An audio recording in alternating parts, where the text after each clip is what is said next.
Bonjour à tous. Je vais commencer maintenant. On va peut-être attendre encore une petite seconde pour être sûr que tout le monde arrive. Donc, je suis Pauline Tartarin, je suis chef de projet Mobi pour EcoCO2. Je vais vous présenter aujourd'hui le programme d'accompagnement à l'écomobilité scolaire, l'animation territoriale, la nouvelle offre d'EcoCO2. Et je serai accompagnée de Justine Vuillaume, qui est référente collectivité, qui va être référente sur l'animation territoriale, de Marie Lalanne, qui est chargée d'affaires sur la Nouvelle-Aquitaine et l'Occitanie, et de Pierre Lacombe, qui est ingénieur mobilité dans nos équipes. Donc, notre société EcoCO2 s'est donnée pour mission d'accompagner la transition écologique et au vu de l'urgence climatique. Donc, depuis 2009, nous sommes un acteur de référence dans les pouvoirs pour les pouvoirs publics dans la transition écologique. Nous sommes le leader français des programmes générateurs de certificats d'économie d'énergie, les C2E. Nous avons 7 programmes de sensibilisation labellisés C2E. Et dans ces programmes, nous accompagnons, nous permettons de sensibiliser le grand public, les entreprises, les collectivités territoriales aux économies d'énergie et encourager une mobilité durable, notamment en réduisant les émissions de CO2. Donc, par exemple, le programme Mobi que j'encadre accompagne les collectivités qui sont engagées dans une démarche d'écomobilité scolaire. Donc, l'écomobilité scolaire va répondre à plusieurs enjeux. Des enjeux environnementaux, bien sûr, réduire les gaz à effet de serre, limiter la pollution de l'air et du coup avoir un pendant au niveau de la santé, atténuer l'exposition aux émissions polluantes et encourager l'activité physique des enfants. L'écomobilité scolaire va avoir un enjeu de sécurité qui est l'enjeu le premier donné par les parents d'élèves et les usagers autour des établissements scolaires. Donc cet enjeu de sécurité, c'est rééquilibrer le partage de l'espace public autour des établissements et favoriser l'autonomie des enfants. Et puis enfin, on va avoir bien sûr un enjeu autour du cadre de vie, réduire les nuisances et développer l'entraide et la convivialité des communes. Donc, la finalité de l'écomobilité scolaire, c'est de mettre en place un plan de déplacement des établissements scolaires qu'on appelle communément un PDES. Donc le PDES encourage le recours aux modes de transport alternatifs pour les déplacements scolaires. Donc c'est un ensemble de mesures qui va encadrer les déplacements des parents, des élèves, des enseignants, du personnel, mais aussi les déplacements occasionnels comme les livraisons ou les sorties scolaires. Et ce PDES va s'articuler autour d'un diagnostic de mobilité qui va venir identifier les problématiques d'accessibilité autour de l'établissement et les habitudes des usagers. Il va y avoir également, du coup, à la suite de ce diagnostic, des préconisations d'action qui vont être co-construites avec toutes les parties prenantes de ces déplacements autour de l'établissement. Donc ça, c'est vraiment la finalité de l'écomobilité scolaire. Et en amont de cette finalité, de la mise en place d'un PDES, il y a toute une réflexion à avoir et à accompagner. Donc c'est vraiment le but de cette nouvelle offre de l'animation territoriale, c'est optimiser cette réflexion et vous accompagner sur les outils de la mise en place pour que peut-être la finalité soit un PDES. Donc cette nouvelle offre, comment elle va s'articuler? Alors déjà, à qui elle va s'adresser? Donc on s'adresse à tout type de collectivité qui souhaite un accompagnement de la part de nos équipes pour définir son projet, que vous soyez au début de la réflexion ou un petit peu plus avancé. Donc 50 collectivités seront suivies par les équipes d'EcoCO2. La sélection se fera selon les motivations qui seront exposées et décrites, que vous aurez décrites dans le dossier de l'appel à manifestation d'intérêt et par la désignation d'un référent collectivité attitré chez vous, qui sera l'acteur privilégié pour nos équipes et pour pouvoir discuter avec nos équipes. Donc, ces 50 collectivités seront suivies et le financement est entièrement assuré par les énergéticiens dans le cadre des certificats d'économie d'énergie, pardon, dans le cadre du programme MOBI. Donc, c'est vraiment une brique à part du programme MOBI, l'animation territoriale. Sous quelle forme va se faire cette animation territoriale? Un accompagnement de 9 jours réparti sur un emploi du temps glissant selon vos besoins, votre implication et vos disponibilités pour vous aider à définir votre projet d'écomobilité scolaire. Et également, on a rajouté une brique de mise en réseau des collectivités engagées pour pouvoir venir vous connecter à d'autres collectivités qui seraient déjà engagées dans leur projet. Donc, on va avoir cette mise en réseau se fait à l'échelle nationale, en ligne, avec des webinaires tous les 2 mois. Donc, le premier va avoir lieu en février, est prévu en février, et ces webinaires tous les 2 mois auront lieu jusqu'en mai 2024. Donc, avec différentes thématiques et finissant toujours par une étude, enfin un retour terrain de collectivités engagées sur cette thématique. Et on mettra également en place un canal d'échange pour que collectivités en cours de réflexion ou déjà engagées dans un PDES dans le cadre du programme MOBI pourront échanger. Et enfin, nous avons envie, pour cette mise en réseau, d'organiser au niveau régional, 1 fois par an, donc au cours de l'année 2023-2024, des rencontres pour mettre en lien les collectivités au niveau local qui seraient engagées dans un projet d'écomobilité scolaire. La deuxième brique de cette animation territoriale, c'est bien l'accompagnement personnalisé en fonction de votre projet qui se fera par les équipes d'EcoCO2. Donc, la première étape va être un état des lieux de vos besoins, un état des lieux de savoir où vous en êtes dans votre envie et dans votre projet d'écomobilité scolaire. Et ensuite, un apport de connaissances, d'outils méthodologiques que nous avons basés sur notre expertise et sur le déploiement des PDES que nous avons en cours, et notamment des facteurs de réussite. Donc, voilà, nous avons identifié différents facteurs de réussite qui vont permettre de vous accompagner tout du long, selon où vous en êtes dans la réflexion. Donc, nous, on a par exemple identifié la mobilisation des parties prenantes. Donc, c'est vraiment comment est-ce qu'on implique l'établissement scolaire, comment est-ce qu'on implique et comment est-ce qu'on mobilise le groupe de travail avec toutes les parties prenantes au projet d'écomobilité scolaire, comment est-ce qu'on anime des réunions de concertation. Ensuite, on va avoir toute une partie, bien sûr, sur la réglementation de l'écomobilité scolaire. Nous avons identifié comme extrêmement important le choix des établissements. Donc, on a développé un outil, une grille d'évaluation pour permettre que ce choix des établissements scolaires sur lequel viendrait s'expérimenter l'écomobilité scolaire soit extrêmement optimal. Et puis, bien sûr, une boîte à outils dans laquelle on va avoir des fiches actions sur les aménagements possibles, sur les reports modaux possibles, sur les actions de communication. Et puis, bien sûr, on va avoir toute une partie extrêmement personnalisée sur quels sont les acteurs de votre territoire qui pourraient être impliqués et inclus dans votre projet d'écomobilité scolaire. Donc ensuite, ces facteurs de réussite et cet accompagnement se basent sur l'expertise d'EcoCO2 et notamment sur l'expérience terrain que nous avons depuis 3 ans et les 250 PDES, que ce soit sur les écoles élémentaires, les collèges et les lycées, que nous avons en cours de déploiement jusqu'à la fin de l'année prochaine.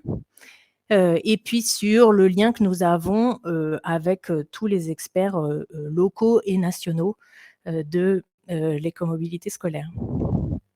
Donc, un petit retour sur juste le calendrier et puis après, on va avoir le temps de répondre à vos questions, à vos interrogations et peut-être revenir sur des choses sur lesquelles je serais passée un petit peu vite. Donc, le calendrier, j'ai remarqué ici que du coup, le financement se fait à 100% grâce aux énergéticiens pour 50, 50 des collectivités candidates. Donc, la semaine dernière, nous avions le lancement de l'appel à manifestation d'intérêt. La date de retour limite de ce formulaire de réponse sera le 10 février et une semaine après, on annoncera les 50 lauréats.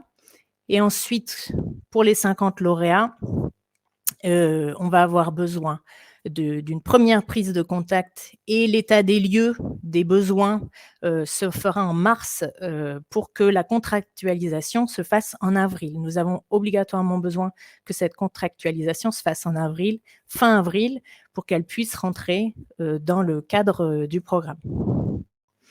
Voilà, je vous passe ensuite juste une diapositive sur laquelle vous allez retrouver mon mail ainsi que celui de Justine Vuillaume qui est la référente collectivité. Si vous avez des questions en plus, c'est les mêmes contacts que vous avez sur l'AMI. Et puis maintenant, je vais pouvoir peut-être regarder quelques questions. On va pouvoir regarder quelques questions tous ensemble si vous en aviez. Alors, peut-être que Justine, Marie et Pierre peuvent me retrouver. Oui, on a une question d'Adeline Charry. Je pense que Justine peut probablement y répondre. Justine, je te laisse peut-être la prendre. Oui, je vais la relire. Donc, Adeline nous demande si le dispositif est adapté à une échelle très rurale. Donc, oui, le dispositif est vraiment adapté en fait à toute échelle de territoire. C'est l'animation territoriale, c'est vraiment en fait un accompagnement très personnalisé pour vous aider à définir déjà un projet d'écomobilité scolaire. On sait, voilà, les freins, les difficultés ne sont évidemment pas les mêmes qu'on soit sur un territoire rural ou un territoire urbain. Et du coup, tout l'intérêt, c'est de pouvoir échanger avec vous pour mieux comprendre les freins et pouvoir trouver des solutions. Les solutions qu'on va trouver dans les solutions alternatives à la voiture, hein, si on parle de ça, ça va pas être forcément que faire du vélo, mais on a aussi d'autres actions qui peuvent être la mobilité partagée, par exemple, ou réfléchir sur le système des transports collectifs. Voilà, on a plusieurs actions possibles, donc ça peut être tout à fait adapté parce que complètement personnalisé. Je rajouterais qu'effectivement, quelle que soit l'échelle, c'est vraiment les 9 jours sont à personnaliser avec nos équipes pour répondre aux besoins. Donc effectivement, si c'est une très grande échelle, on ne pourra pas penser un projet à très grande échelle, mais par contre, on peut peut-être penser de l'expérimental que vous pourrez développer sur votre territoire, comme sur la très petite échelle ou le très rural peut également, voilà, c'est comme disait Justine, c'est extrêmement personnalisé, donc on peut, je pense, répondre à n'importe quelle échelle. Peut-être pour rester sur le même sujet, je vois il y a pas mal de questions, mais on les prend peut-être pas dans l'ordre, mais on reviendra évidemment sur toutes. En complément, là, peut-être de la question d'Aline, je pose la question de Vanessa Aumonier qui dit « Je travaille en communauté de communes, donc en gestion de 26 écoles sur différentes communes. Le projet peut se faire à l'échelle communautaire », demande-t-elle. Alors, c'est exactement ce que je disais. Bien sûr qu'on ne pourra pas accompagner 26 écoles ou en tout cas 26 questionnements autour de 26 écoles. Mais par contre, la grille d'évaluation sur les établissements permet peut-être d'identifier un ou deux établissements sur lesquels peut se faire la réflexion, qu'après, vous viendrez, grâce à une montée de compétences sur ces 9 jours d'accompagnement, où vous pourrez venir développer sur l'ensemble de votre communauté de communes. On peut peut-être rester sur donc une première question qui était posée par Vanessa Aumonier également, qui dit « Les transports scolaires, donc hors déplacement pédagogique, sont de la compétence régionale. Les projets portent donc sur les sorties et déplacements scolaires en journée », demande-t-elle. Alors, je peux peut-être apporter une première réponse et puis Justine, Pauline, je peux vous laisser compléter. Dans le cadre de l'écomobilité scolaire, donc on parle bien des trajets domicile établissement scolaire. Donc, effectivement, certains trajets pour certains enfants, en fonction des territoires, sont assurés par les transports scolaires donc de la compétence régionale. Donc, dans ces cas précis, c'est vrai que c'est intéressant d'associer l'organe, donc la région. En revanche, tous les trajets domicile établissement scolaire ne sont pas concernés par ce type-là de transport, donc on peut aussi travailler directement, et c'est bien le principe, hein, avec les parents, directement avec la commune, à l'échelle d'une communauté de communes, donc vraiment en fonction des territoires et en fonction des types de trajets, on va associer les différents acteurs du territoire qui vont être concernés et avec lesquels on va pouvoir travailler.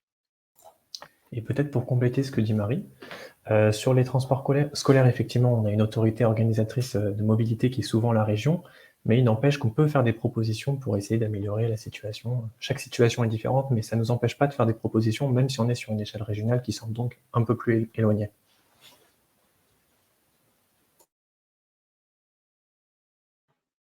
Et donc, complément de question, donc les déplacements pédagogiques en journée ne sont pas concernés. Alors, si, Justine, je te laisse peut-être aussi compléter, ou Pauline, effectivement, les déplacements pédagogiques en journée, donc les sorties sportives, les sorties culturelles, font effectivement partie des trajets, des déplacements que l'on va étudier et que l'on va prendre en compte dans le cadre de la démarche d'écomobilité scolaire, bien sûr. Oui, on vient vraiment étudier les transports de rentrée et de sortie de l'école et les transports, alors que ce soit pour les parents, les élèves et le personnel enseignant, et puis les transports qui sont inhérents au fonctionnement de l'école, donc ceux des élèves dans la journée, mais également c'est ce que je disais, les livraisons, par exemple. Je continue sur des questions peut-être un petit peu plus pratiques, puisque j'en vois 2 et on reviendra peut-être à une autre question dans un deuxième temps. Une question de Solène David qui nous demande si la prise en charge à 100% demande à la commune d'avancer des frais. Est-ce qu'il y a un engagement sur plusieurs années et si oui, quels sont les frais à prévoir? Donc je pense que Pauline, je peux te rapporter une réponse là-dessus. Alors du coup, est-ce qu'il y a une avance de frais? Non, puisque c'est EcoCO2 qui vous accompagne directement. Est-ce qu'il y a un engagement sur plusieurs années? Un engagement financier, c'est vous qui le déterminerez. En fait, nous, on vous amène un accompagnement et des conseils sur cette mise en place. Mais effectivement, s'il y a des aménagements à prévoir, ce sera peut-être à vous d'avancer sur cette réflexion. En tout cas, nous, on espère pouvoir vous aider à amorcer cette réflexion ou en tout cas à identifier les appels d'offres auxquels vous pourriez répondre et les financements que vous pourriez trouver auprès de différentes instances. Voilà. Et est-ce qu'il y a des frais à prévoir? C'est à vous de… En fait, je pense que c'est à chaque collectivité de déterminer jusqu'où elle veut aller dans le projet.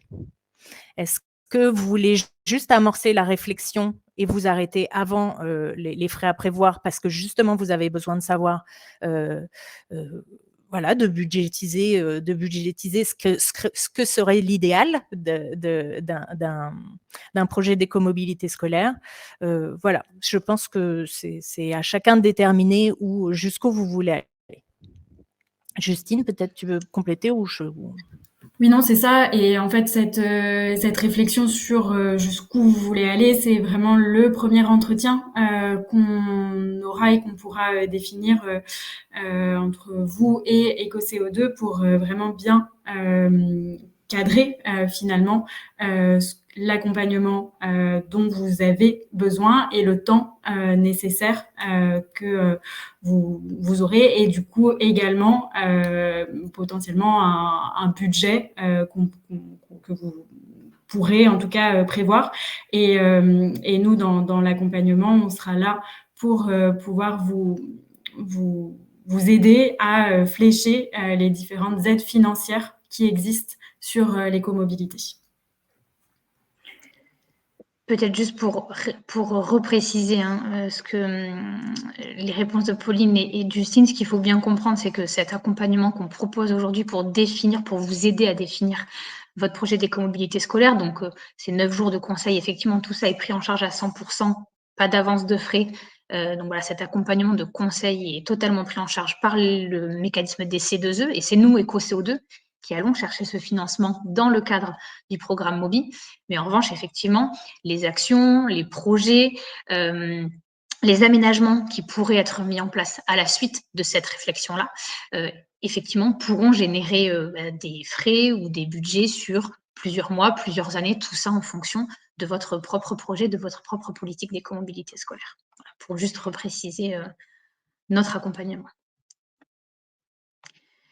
Il y avait une question toujours un petit peu pratique de Sébastien Benoît qui demande le temps nécessaire estimé à dégager en interne pour un référent, pour un référent MOBI voilà, de la collectivité, donc un référent sur l'animation territoriale, on peut peut-être le préciser. Comment qualifier son rôle en fait et ses tâches?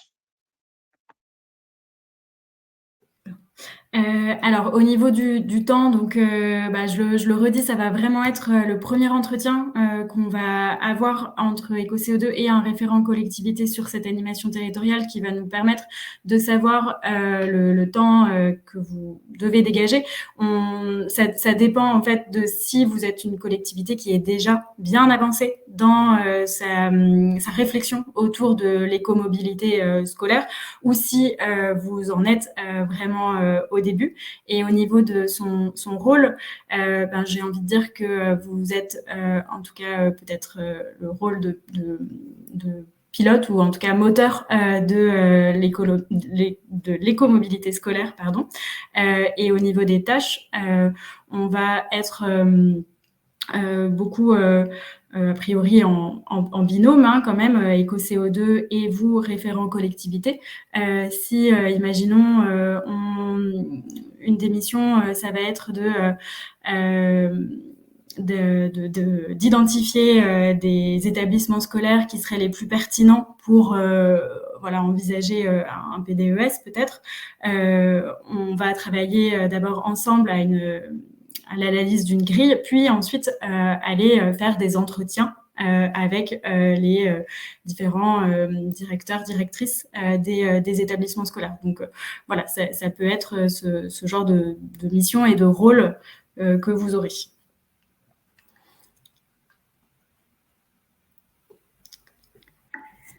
Alors, je vois qu'il y a une question de Sabine Grégoire qui est un petit peu plus large, donc on reviendra dessus, promis. Je descends juste un tout petit peu pour essayer de regrouper les questions par rapport à certaines thématiques. Donc, une question de Laurent Broussolo qui nous dit que sa commune est engagée sur le savoir rouler à vélo. Et donc, les temps pédagogiques sont-ils à prévoir sur le temps scolaire en plus, par exemple, du temps du savoir rouler à vélo qui est déjà sur le temps scolaire. On peut peut-être préciser que dans le cadre de l'animation territoriale, Justine, il n'y a pas forcément de temps pédagogique à proprement parler, mais je te laisse préciser. Oui, alors tout à fait. Donc dans l'animation territoriale, dans vraiment la définition d'un projet d'écomobilité scolaire, il n'y a pas de temps d'animation pédagogique à destination des élèves. Ça viendra peut-être par la suite. Et c'est vrai que dans un PDES, on a ce temps d'animation, sensibilisation. Mais en tout cas, nous, on n'aura pas d'échange ou en tout cas de temps avec les élèves. On aura potentiellement probablement du temps avec les établissements scolaires, avec la direction des établissements scolaires, mais pas de temps pédagogique en tant que tel.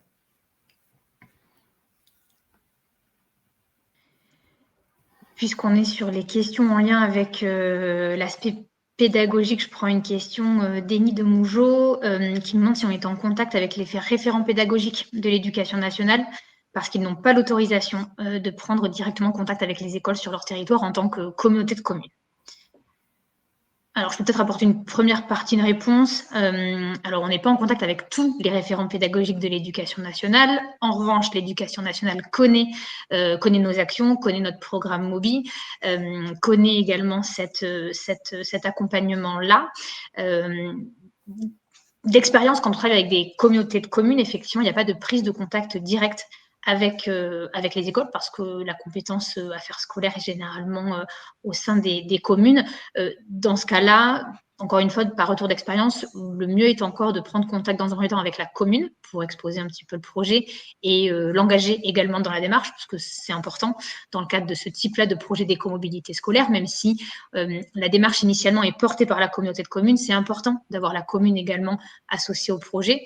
Donc la prise de contact peut se faire de cette manière-là descendante, d'abord auprès de la commune et puis ensuite avec la commune auprès des écoles.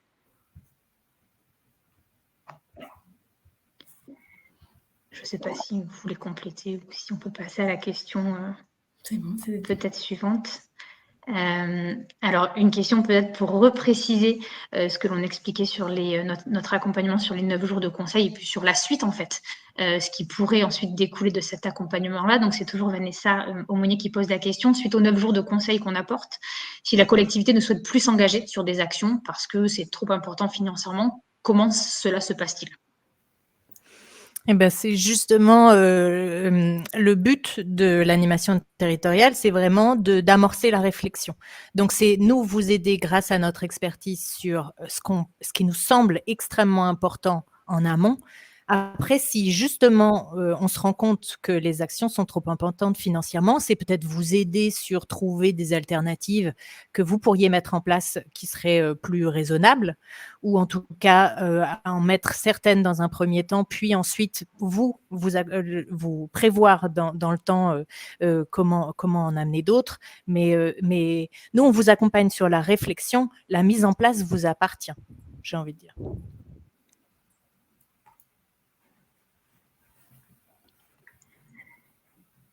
Et je remonte un petit peu donc en arrière, parce que j'avais mis de côté une question, j'y reviens, c'est une question de Sabine Grégoire qui nous demande si elle peut avoir un exemple d'une de nos études.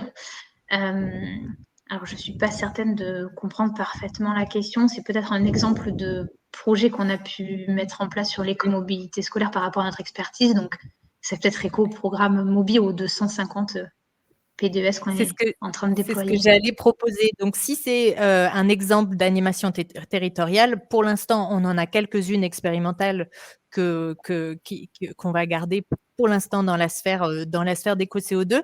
Mais en tout cas, si c'est pour un exemple d'un accompagnement à l'écomobilité scolaire qu'on a fait, je vais vous renvoyer vers le site de MOBI, puisque le programme MOBI existe depuis 3 ans et que nous commençons à avoir un large panel de collectivités accompagnées vers la mise en place du PDES. Donc, ce que je vous disais, c'est vraiment la finalité de ce projet.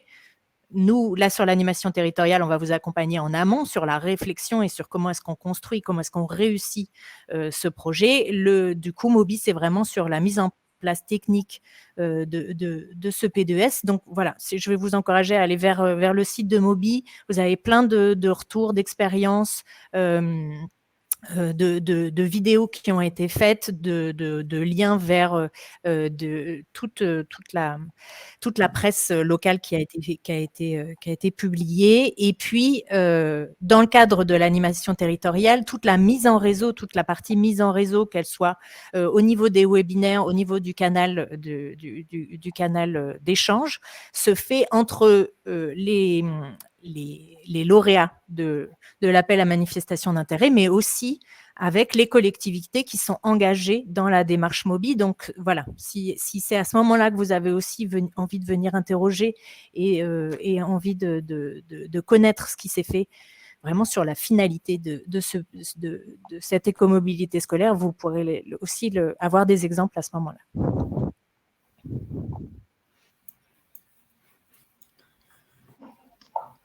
On a une question plutôt sur le calendrier, une dernière question, enfin qui ne sera peut-être pas la dernière, donc de Franck Rémy, qui demande si dans le cadre d'une démarche qui conduirait à une expérimentation sur une école par exemple, quel calendrier prévisionnel peut-on prévoir dans les grandes lignes à partir du moment où on contractualise fin avril 2023 ? Alors du coup, je vais le redire, nous on vient sur la réflexion avant l'expérimentation. On va vous laisser faire l'expérimentation sur le terrain, Donc, si on contractualise en avril 2023, ça va vraiment dépendre de vos besoins, de votre disponibilité et justement du planning que vous voulez y mettre. Si vous voulez commencer à expérimenter à la rentrée, peut-être que justement, on peut prévoir entre avril et juin de mettre en place vraiment les points clés de réussite pour que justement on puisse vous accompagner sur cette mise en place à la rentrée. Et voilà, vous donnez les clés pour que cette expérimentation que vous faites sur le terrain se passe très, très bien. Justine, peut-être que tu veux compléter. Oui, tout à fait, c'est ça. C'est en fonction, vous, de votre planning, si vous avez déjà en tête quelque chose. Si vous avez une expérimentation qui doit débuter en septembre 2023 pour une année scolaire, on peut tout à fait envisager de se répartir des jours et notamment les discussions sur les différents choix des établissements, peut-être mettre en place des premiers entretiens avec la direction de 1 ou 2 établissements pour pouvoir choisir celui qui serait le plus pertinent dans le cadre d'une expérimentation, de pouvoir déjà un petit peu mobiliser les différentes parties prenantes, voir avec vous comment on fait pour que une concertation sur un temps long, ça puisse durer. Voilà, revoir en fait tous les facteurs de réussite d'un PDES que nous, on a pu identifier, pouvoir vous les transférer, vous les partager pour que votre expérimentation se passe le mieux possible.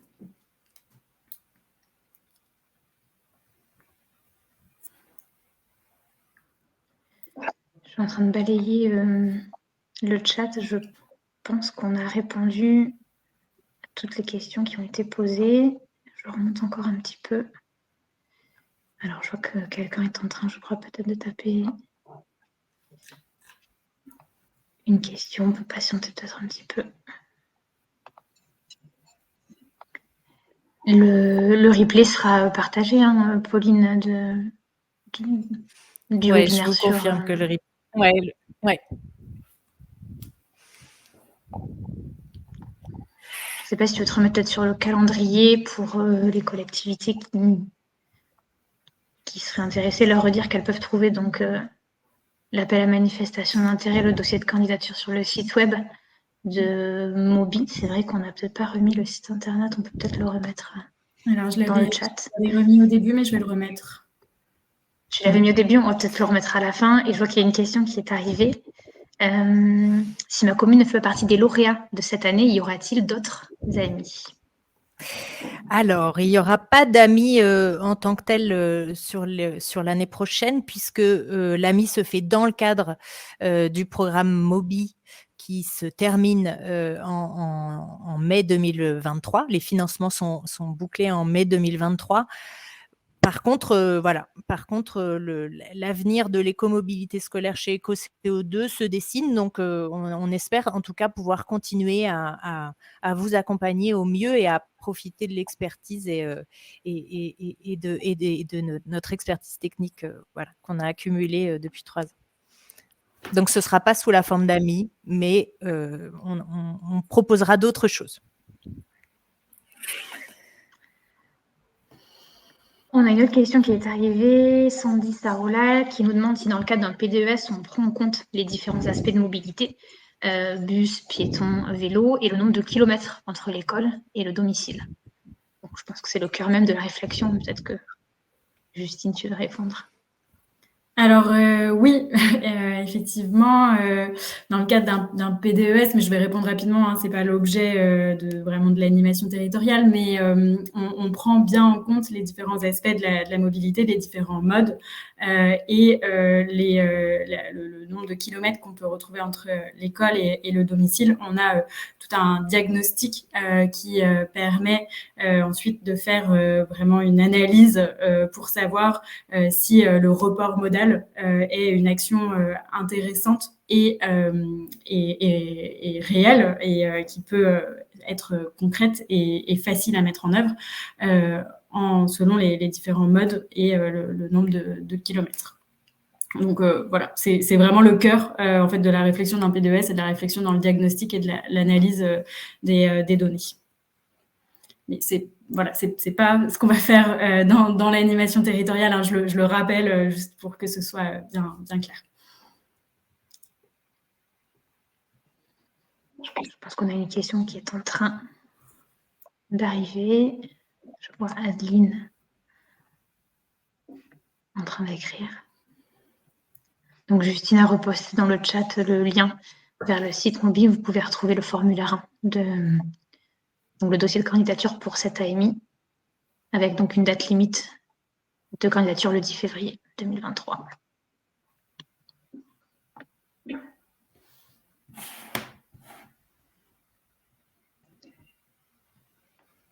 Dans tous les cas, si vous avez des questions qui vous viennent dans un second temps, vous pouvez nous les adresser aussi par mail à Pauline et Justine, hein, dont vous avez les coordonnées sur la dernière slide, puisque vous aurez accès à cette présentation. Donc, il ne faudra pas hésiter à nous recontacter. Donc, la question d'Adeline Charret, qui nous dit « Un P2S est une démarche complète et assez longue. Je ne mesure pas bien jusqu'où va votre accompagnement. Est-ce qu'au bout des 9 jours, et c'est bien la volonté de la collectivité, le P2S existe ?» Donc, je pense qu'il y a quelque chose à repréciser là-dessus. Alors effectivement, un P2S et notamment dans Mobi, c'est une démarche qui est effectivement assez longue. Les 9 jours d'accompagnement qu'on vous propose dans le cadre de l'animation territoriale ne permettent pas d'arriver à la concrétisation d'un PDES. On est vraiment en amont d'un démarrage d'un PDES, en fait. Nous, depuis 2020 et le moment où on a débuté la mise en place de Mobi chez EcoCO2, on a réussi à identifier vraiment des facteurs de réussite qui font qu'un PDES est réussi. Nous, dans l'animation territoriale, on va vraiment vous accompagner à la définition de votre projet d'écomobilité scolaire, tout ce qui va être en amont d'un potentiel PDES. Vous n'êtes pas obligé d'aller jusqu'à un PDES pour concrétiser votre politique d'écomobilité scolaire. C'est un des outils qui vous permettent de le faire. Nous, dans cette animation territoriale et dans ces 9 jours d'accompagnement, on va voir avec vous quel est votre besoin. Peut-être que ça va être simplement un besoin de formation ou de sensibilisation de vos équipes à l'écomobilité scolaire et ça sera déjà un premier pas pour votre commune, votre collectivité, à l'accroche, en tout cas, de ce domaine d'écomobilité scolaire. Peut-être qu'on ira un petit peu plus loin jusqu'à l'identification des établissements, mais en aucun cas, au bout de 9 jours, vous aurez un PDES prêt et mis en place dans votre collectivité ou dans une école. Voilà, j'espère que c'est plus clair.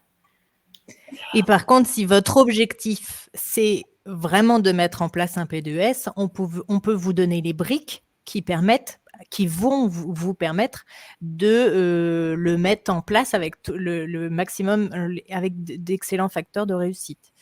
C'est qu'on va essayer de vous donner vraiment ce qui va être impératif que vous mettiez en place et apprendre de notre expérience pour que quand vous avez envie de le mettre en place, voilà, vous puissiez éviter certains écueils. Oui, effectivement, pour compléter les réponses de Justine et de Pauline, il faut vraiment voir l'animation territoriale comme un accompagnement pour préparer le terrain, en fait, pour vraiment poser les jalons d'une démarche d'écomobilité scolaire avant éventuellement de mettre en place un PDES ou d'autres choses, hein, des actions vraiment concrètes en matière d'écomobilité scolaire. Cet accompagnement, voilà, donc d'animation territoriale, il faut vraiment le voir comme une préparation et comme vraiment une phase amont avant un certain nombre d'actions voilà, dont vous déciderez en fonction de vos moyens humains, financiers, matériels et en fonction de ce qui ressortira de cet accompagnement-là et de cette préparation-là. On est vraiment sur de l'amont.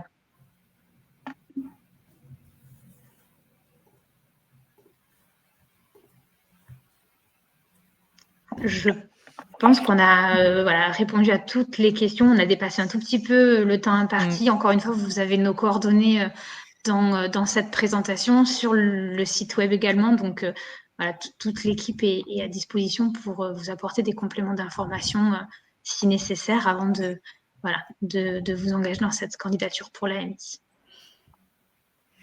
Merci beaucoup à tous. Merci beaucoup. Merci, bonne journée. Merci à tous. Bonne journée.